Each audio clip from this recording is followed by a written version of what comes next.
Oi, a gente tá de volta com a Renata. Agora é a segunda parte do vídeo, em que a gente vai continuar falando informações tão importantes e valiosas para esse início quando o nosso bebezinho chega. Muito importante nesse início é a amamentação, e também é muito sensível, muito delicado nesse momento.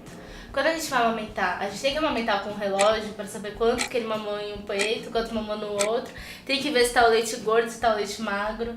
Eu tenho que pensar, ele mamou faz 1 hora, eu não vou dar mamar de novo. O médico falou que era a cada 2 horas, a cada 3 horas. Essa cronometração toda, ela faz sentido para um bebê recém-nascido? Não, né? Por quê? Porque a amamentação, ela funciona bem. Ela faz com que a mãe produza o quanto de leite que o bebê precisa e faz com que o bebê sugue e estimule, né? A mãe a produzir o leite necessário quando ela é em livre demanda. E eu sempre brinco que a livre demanda é livre. O que quer dizer isso, né? O bebê mama o quanto quiser, na hora que ele quiser. Nós estamos falando de um recém-nascido, né? Nós não estamos falando de uma criança grande. Estamos falando de um recém-nascido. Um recém-nascido que tem um estômago pequeno, com uma capacidade limitada, então não consegue, né, encher o estômago para ficar várias horas sem comer. Um recém-nascido ele tem poucas maneiras de se acalmar, de se estabilizar, e a principal maneira é sugando.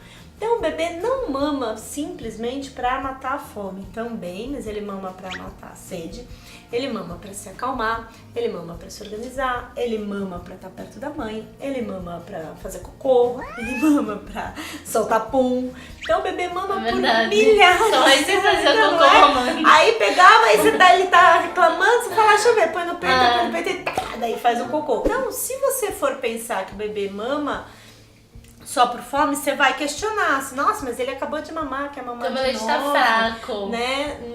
Não existe o leite fraco. E o que existe é um bebê que mama por diversas razões, que não apenas fome, e que deve mamar, e que isso vai organizar a produção de leite da mãe em relação à demanda do bebê, e que vai fazer com que o bebê se acalme, que o bebê fique mais tranquilo e que o bebê mame o quanto que ele precisa. Então, quando a gente fala que a livre demanda é livre, não tem relógio na jogada, né? Na maioria das vezes o bebê, ele vai começando a se autorregular. Então ele mama o quanto ele quer, a hora que ele quer, e aí ele começa a aprender sobre fome e saciedade. Aí ele começa, um bebê que tá com fome, ele vai pro peito, ele mama, até que ele se sacie e larga o peito, né? Que é o maior símbolo de saciedade. Ele larga o peito, né?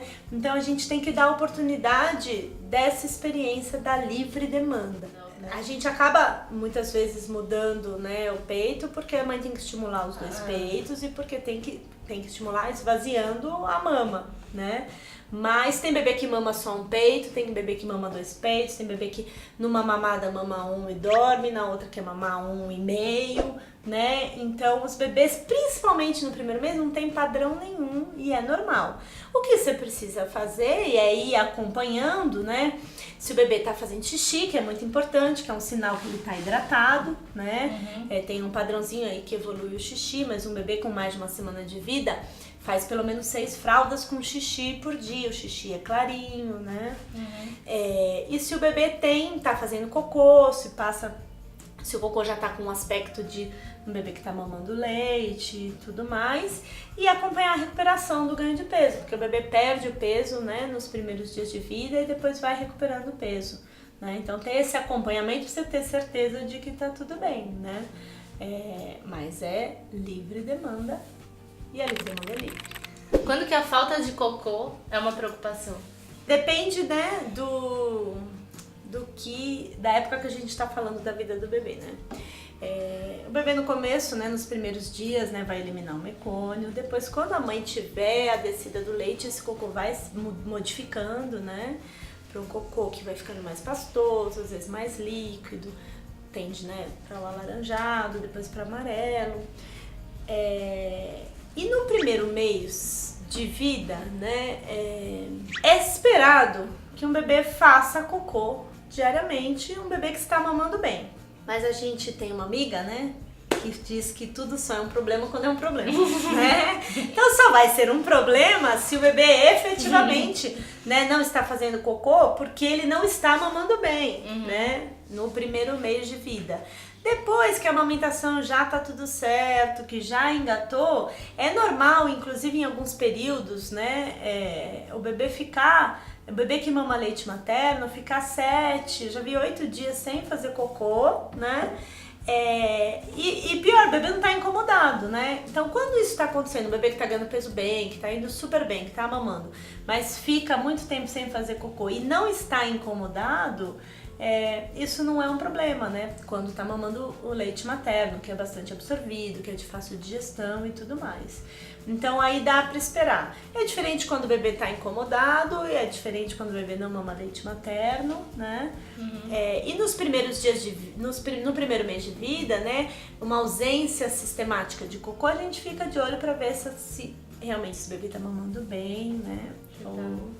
Ou se tem alguma questão aí. Quando o bebê mama, acho que leite materno e de fórmula também, ele precisa de água para se hidratar, de chazinho para ajudar a passar a cólica ou de suquinho de laranja para aumentar a imunidade dele? Não. Vitamina C. Nada aumenta mais a imunidade que o leite materno. E não precisa. A recomendação, né, da Organização Mundial de Saúde, da Sociedade Brasileira de Pediatria é leite materno até os 6 meses, exclusivo, sem nenhum outro líquido, sem água, chá, suco, né? Não tem necessidade, o leite materno já provê todas as necessidades, inclusive da água, já hidrata o bebê o suficiente, né? E tem imunoglobulinas, que vai dar a defesa do bebê, né? Então tem tudo que o bebê precisa tem no leite materno. Né? Então a gente não usa, por exemplo, né, o chá, porque é como eu falei, o estômago do bebê é pequeno, você ocupa o estômago com um alimento que na verdade não é um alimento, que não tem nenhum valor nutricional, ao invés de dar o leite, né? Esses são conceitos antigos, né? Isso já foi estudado, já está comprovado que não, o bebê não precisa de nada disso.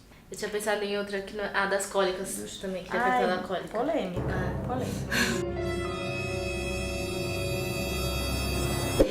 Todo bebê vai ter cólica, e o que são as cólicas? Não é todo bebê que vai ter cólica, né?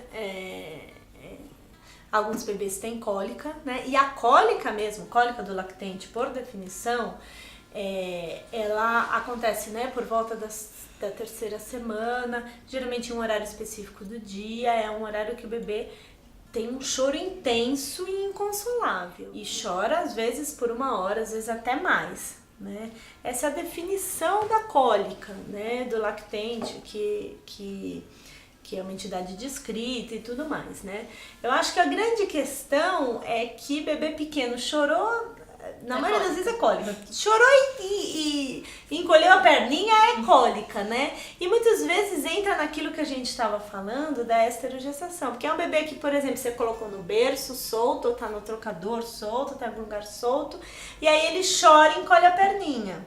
Claro, quando ele encolhe a perninha e ele aperta assim, sai pum, né? Aí tava ainda cólica, né? Mas na verdade é um bebê que se você pegar no colo, se você contiver o bebê, se você der, né, pra ele uma organização, o bebê já se acalma. É um bebê que acalma no peito, que acalma com o movimento, né? E isso na cólica, né? Na verdade é uma adaptação do bebê. Eu acho que a gente chama muito esses processos adaptativos do bebê e esses processos em que o bebê precisa, na verdade, das sensações de contenção, de movimento e tudo mais, a gente chama de cólica, porque ela tá chorando de cólica. Aí quando eu pego, seguro a perninha, ele melhora. Mas se você pegar no colo, contiver, colocar no sling, der uma caminhada, o bebê acalma também. Então eu acho que, na verdade, a cólica clássica, com essa história do choro, dos gritos, do choro inconsolável, ela é mais rara do que a gente pensa, porque a gente denomina como cólica muitas coisas que muitas vezes é a adaptação do bebê. E eu acho que quando você já pensa na esterogestação, quando você já deixa o bebê mais tempo contido, né? Isso a gente sabe, né? Tanto na prática quanto tem estudos que mostram o bebê que fica mais junto da mãe, que fica no sling bastante tempo, que fica em contato pele a pele, que fica próximo, que mama em livre demanda, tem menos cólica do que os bebês que ficam longe da mãe, que ficam no berço, né? Então, você carregar, você tá com o bebê perto de você, já ajuda o bebê a ter menos essa adaptação, esse estranhamento, né, com o mundo. Esse incômodo. E é bom a gente não assumir que o nosso filho vai ter cólica, né? Eu tava falando pra Rê, já ouvi várias mães falarem: agora ele começou com as cólicas, como se fosse um encontro marcado. Sim. Vai acontecer. 2-3 semanas tem mãe que vão ter as cólicas. Pergunta, e quando começam as cólicas, né? Eu sempre falo, se começarem. E às vezes tem horarinho fixo, né? A gente fala que no final do dia tem a hora da bruxa, que é a hora que o bebê tá mais irritado, que o bebê chora, que a mãe tá cansada, o bebê fica inconsolável. E aí, às vezes, isso se confunde com cólica, ou às vezes também tem cólica nesse mesmo momento, né? Então esse horarinho do fim do dia e do final da noite, né, da madrugada, eu acho que são os horários mais difíceis do bebê, são os horários que eu sempre falo, não esteja sozinha nessa hora, tenha colo para revezar, tenha todas as estratégias à mão, né, do sling, do barulhinho, do charutinho, e às vezes você vai fazer 300 coisas, nada vai funcionar, ou a última coisa que você fizer vai funcionar. Daí no dia seguinte começa tudo de novo, você fala, funcionou, foi a última coisa que eu fiz, eu vou fazer, você faz, não funciona, você faz mais 300 coisas, e aí a última coisa funciona. Então, quando você sabe que isso vai acontecer, que isso é normal, eu acho que também já dá uma tranquilidade, né? Você saber que, né, porque o choro do bebê, ele é numa intensidade que te deixa desesperado, você fala, eu preciso fazer alguma coisa, né? Então, quando a gente começa a entender que isso faz parte do processo, tem até nome, né, hora da bruxa e tudo mais, e aí quando você vê outras pessoas que também passam por isso, você fala, ufa, não tô louca, vai passar e tudo mais. Então a gente fica por aqui. Se tem algum tema, algum assunto que você quer que a gente se aprofunde mais, que a gente fale mais profundamente sobre isso, escreve aqui nos comentários, fala pra gente o que você quer que a gente aborde, que a gente rouba a Renata de novo pra falar sobre isso. A gente queria ficar 2 dias aqui falando, mas infelizmente nosso tempo é limitado. Então escreve aqui, deixa seus comentários, se você quiser também compartilhar suas experiências, curte nosso vídeo, se inscreve no nosso canal e acompanha a gente nas redes sociais. No Instagram a gente é Mãemífera _ e no Facebook Mãemífera. Obrigada, Rê. Tchau. Oi, a gente tá de volta com a doutora Renata. Com a Renata? Oi, a gente tá de volta com a Rê, com a pediatra do Kauai e com a pediatra. Ai, gente, desculpa.